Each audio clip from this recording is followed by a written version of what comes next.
बाद Bombay high court का judgement आने के बाद भी अब तक वो इम्प्लीमेंट नहीं है। क्या आने वाले समय में महाविकास आघाड़ी सत्ता में आती है तो वो 5% रिजर्वेशन इम्प्लीमेंट करेगी? सरकार बनने के बाद विधानसभा में हम चर्चा करेंगे।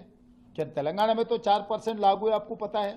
पहले 5% किया था, सुप्रीम कोर्ट ने उसको 51% हो जा रहे, 50% के ऊपर हो जा रहे, ऐसा आदेश मिला। उसके बाद हम लोग कांग्रेस पार्टी ने डॉक्टर वाईएस राजशेखर रेड्डी जी जब मुख्यमंत्री थे, यूपीए चेयरपर्सन सोनिया गांधी जी के नेतृत्व में Andhra Pradesh and Telangana combined state में 4% हम लागू किए।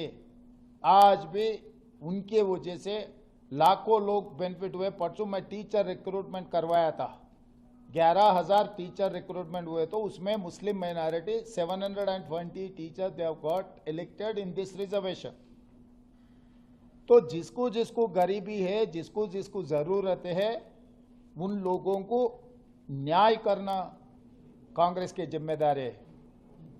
न्याय हक देना हमारी जिम्मेदारी है। इसीलिए राहुल गांधी कन्याकुमारी से लेकर कश्मीर तक पदयात्रा किए, गरीब लोगों से मिले।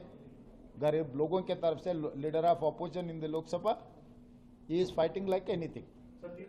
हमारे HN न्यूज को सब्सक्राइब करिए ताकि आपको नोटिफिकेशंस आते रहे वक्त पर।